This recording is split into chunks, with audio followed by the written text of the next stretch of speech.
Today is Valentine's Day, so I decided to make Valentine's themed corduroy trousers. I wanted to keep these simple enough so I could wear them every day. With my t-shirts, I like them being a little bit more exciting, a little bit more different, but with my bottoms, I like them being a little bit more plain so they match with more things. But while keeping them simple, I also wanted to make them a little bit more exciting by adding some hearts and some flowers as little added details. With my idea properly in my head, I then moved on to making a pattern piece that I then used to cut out all my main pieces for my trousers. Pattern-wise, I remade the pattern I made for my Pokemon work trousers video, because I lost the original pattern, but I do really like how the trousers turned out, so I wanted to make something very similar for these. I attempted to save fabric by not having a fold over middle seam, but instead just having two separate panels on each side of the front of the leg. However, I really overestimated how big the trousers needed to be, so I ended up wasting a lot more fabric anyways. This hasn't happened in a really long time, but apparently this was the project where I just couldn't get my size down, and the trousers ended up being like twice as big as I needed them to be. This is very frustrating because it wastes fabric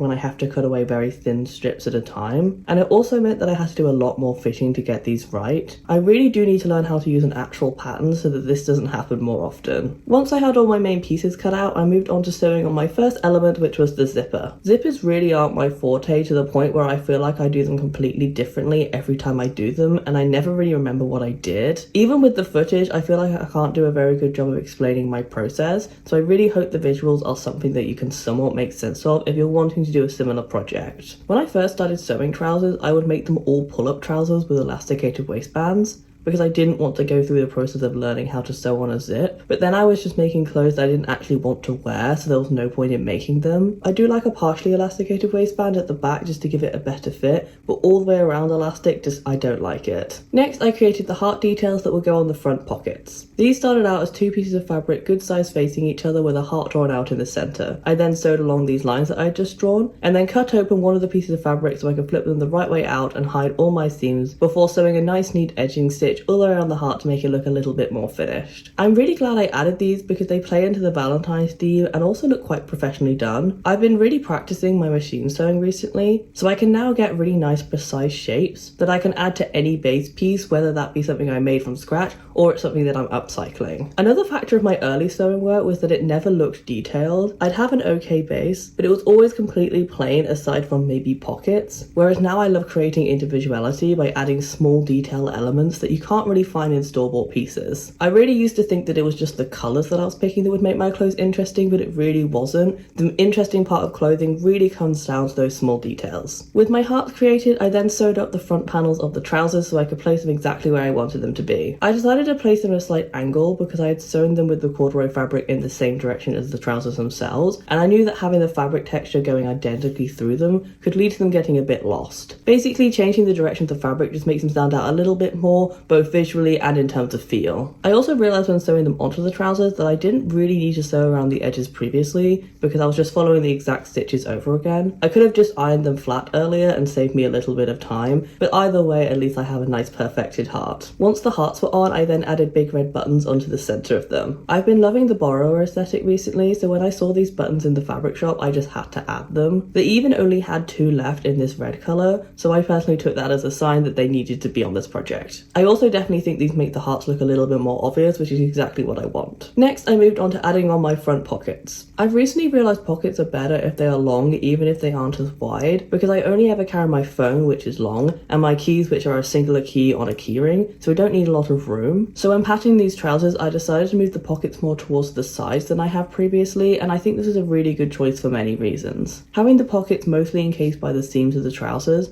makes it so that they don't flip out at all. Them going down the thigh instead of across the thigh stops them bunching as I walk, and I feel like it holds my phone a lot more securely, which is great because I have a few pairs of trousers where I feel like my phone is going to fall out any second. Construction wise for these pockets, I started by tracing the pocket entrance onto a piece of fabric, cut to the length I wanted the pocket to end up. I then sewed this piece good size facing each other onto the front of my trousers so it could then be flipped onto the inside to create the front of my pocket and a nice entrance hole as well. With that piece in place, I then added on the back piece, which I first sewed together with that new additional piece of fabric on the inside of the trousers, and and then I top stitched it into place following my seams or my eventual seam lines. I did think about adding a strap across the top of the pocket as a little bit of added detail, but I would have to do this as I was sewing in the pocket so that it was embedded into the seam allowance, and I didn't do that. So unfortunately I just had to let that go for this project. But I do really need to think about the details while I'm sewing rather than trying to add them after the fact, because they just go on so much better like the heart if I do them first. With that, the front of the trousers is done and I can move on to the back. I didn't want to do too much with the back, but I did want to make pockets so they look a little bit more professional. For the pockets, I created them in the exact same way as I created the hearts previously. I just didn't sew them across the top so that I would be able to put my hand into them. I can't remember the last time I made fully external pockets like this. They are a staple of store-bought trousers, especially ones that have more structure like corduroy, so they were a nice detail to add that I feel I usually ignore. My boyfriend has a really nice pair of corduroy trousers from Lucy and Yak, and they have pockets on the back and they are a lot bigger than these ones, so maybe I should have made them a little bit bigger. But I probably won't actually use these pockets, they're more just there for the aesthetics, so I'm not too mad about them being a little bit too small. With that done, the back and the front of the trousers were both now fully done so I could sew them together. Sewing these together took a very long time because I did it many times. The outside seams took 3 tries and the center seam took 2 tries to get the fit that I wanted, but I really didn't mind putting in the extra time for this because I knew I was creating something that I was going to wear for a really long time and I would be really happy to wear. One of the areas I fitted was actually going across the side seams between the 2 pockets because the weight of the pockets was pulling the fabric towards the center of my body and making the crotch a little bit saggy, while also making the knees look like they were facing inwards. To fix this, I added a dart between these 2 pockets that tapers out onto the inside of the pockets themselves, so you can't see the new seam from the outside. I don't think this is a method that a professional sewer would use, but it did work really well in this case. I really wasn't happy with how the trousers were falling, and this was a really easy, quick fix that didn't involve me trying to change all the outside seams once again. Now that the legs were all completed, I can move on to making the waistband, which is part of a sewing project that I really do not enjoy for many reasons. Firstly, the waistband starts out as 6 strips of fabric that are then sewed into one double-sided strip with 3 distinct parts, one for the back and one for each side of the front, one of which is longer than the other so that I have a good overlapping section to add my button later. I then add elastic onto the back section of my waistband, which always breaks my needle no matter how much I try not to. Basically, I sew the elastic down all the way along this strip so that when it bunches up, it will bunch up evenly, and it also makes it much less likely to break. I used to just attach the elastic at the side seams of the waistband, but with this method, the stitches do eventually break and the elastic becomes completely useless, so I've switched over to sewing the entirety of the elastic piece. It's really annoying to do because you have to stretch the elastic while you're sewing it, which for me always causes the needle to break because I always pull at the wrong time and yank the needle into an angle. Hopefully this is one of the things that I will get better at the more I do it. I then iron down the seam allowance on the bottom edge to create a nice enclosed tube that I can then slide over the top of the trouser edge and top stitch into place. I really like this method for sewing on the final band because it means I can hide my raw edges super easily and I can sew the entirety of the waistband on in one go rather than sewing on the front and then the back. Overall, my main tip for making a waistband look as good as possible is always use an iron. I used to never use an iron because I used to find it really annoying to get out every time, but it really does make a big difference in how quickly you can make the waistband and how good it looks in the end. To finish off the waistband section, I then created a button and added a buttonhole. For the button, I didn't have one that matched, so I decided to make one by covering one in a size that I really liked with some corduroy fabric that I used for the rest of the project. This was super quick and easy to do, and I think I'll be doing it more in the future to make everything in a project as uniform as possible. The only issue with it is that it does make the button quite thick, which is kind of annoying to actually use. So if I was going to do this again, I would definitely use a flatter button. The one I used was quite curved on the top, which makes it even thicker. But I do think the end result came out really good, so I am glad I did it. Otherwise, I'd be stuck with either a white or a black button, and it would really throw off the whole design. For the buttonhole, I started out by sewing around the hole I wanted to create with my sewing machine, and then I hand stitched around the edges to hide the rough edges and stop fraying too much. Usually I do my buttonholes completely by hand, but because this button was a little hard to get through the hole, I wanted it to be as sturdy as possible, so I added in this machine stitch just to give it a little bit extra stability. Finally, for the base trousers, I hemmed the end of each leg. Like with the fitting process, this takes a lot longer than it looks like it does from the final editing because I only filmed the sewing portion of this process. Hemming can really make or break trousers because it's super easy to make them too long or too short or just not match each other. So I like to pin them, look in the mirror,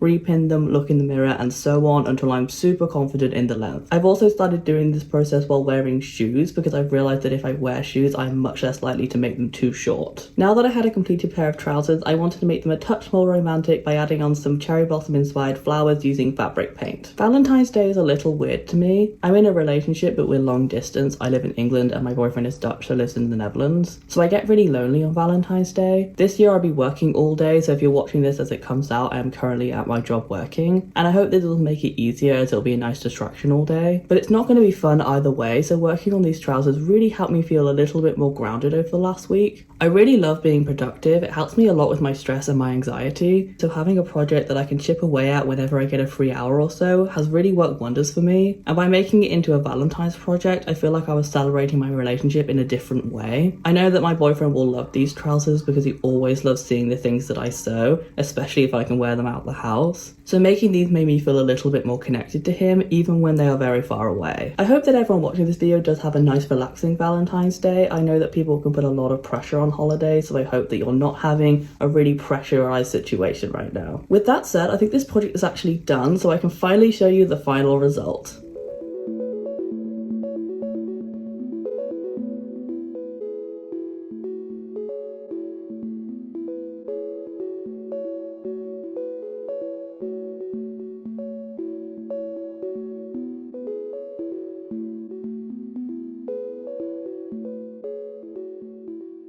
I'm quite happy with how these turned out because they really do match my vision of wanting a nice simple pair of trousers that's very obviously Valentine's Day themed. The only thing I'm not really sure on is the flowers. I don't know if I've added too many or I've added not enough because they don't really stand out, but they also do stand out a little bit too much in my opinion. It might just be because they're quite shiny in comparison to the fabric itself, but hopefully they will grow on me over time. They will also come out a little bit in the wash as I wash these, so maybe that will make them a little bit better in my opinion as well. In terms of things that I do like, I am very happy with how the hearts turned out. I feel like they are very cute and just obvious enough where I get the message across without being really in your face, which to me just makes these more into a wearable everyday piece rather than a piece that will only match certain items in my wardrobe. I'm also really happy with how I did the pockets. I feel like they came out really good. They're really long, they go down to about here, which for me is a very big pocket that I can definitely fit a lot of things in. So that definitely makes me really happy because I can't wear any clothing that doesn't have pockets in them. They just really annoy me. So I'm glad that I went with really long pockets for this one. In terms of the waistband and the zip came out really good. I am so happy with how I managed to get it done. I am still trying to work out exactly how I want to do zips, but hopefully this will be the way that I do them from now on, if I can actually remember how I did this, that is. The waistband, I really like the button and the buttonhole. I feel like they came out really nicely. The waistband is a little bit too big, so I might have to go back in and shorten it a little bit. It's definitely not too big to the point where they're going to fall down if I have the zip up, but they are still too big, so I will need to make them a little bit smaller in the future. But that's all I have to say for this video. If you did enjoy it, please give it a like down below. Comment what else you'd like me to do and subscribe. I post a new video every single week and love to see you again. But until then, bye!